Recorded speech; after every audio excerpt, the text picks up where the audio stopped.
വിശുദ്ധ റീത്ത മരണക്കിടക്കയിൽ കിടന്ന് ഒരു ബന്ധുവിനോട് റോസാപ്പൂവ് ആവശ്യപ്പെട്ടു.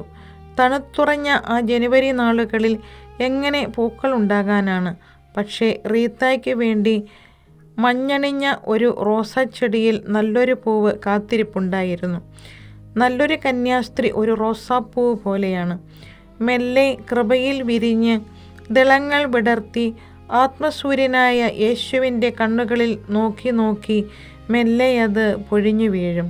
ആ പൊഴിഞ്ഞു വീഴലിൽ പോലും ഒരു കവിത നിറയുന്നുണ്ട്, പ്രത്യാശയുടെ ഒരു കവിത.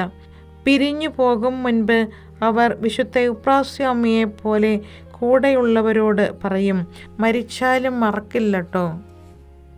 ജീവിതം ദൈവത്തിനും സഹോദരങ്ങൾക്കും വേണ്ടി മാറ്റിവെച്ച സന്യാസിനിമാരുടെ ജീവിതത്തിൻ്റെ വിശുദ്ധ വർണ്ണങ്ങൾക്ക് നിറച്ചാർത്തേകിയ ഈ ചിന്തകളുടെ 48 എപ്പിസോഡുകളുടെ ഈ പരമ്പര തൽക്കാലം ഇവിടെ സമാപിക്കുന്നു.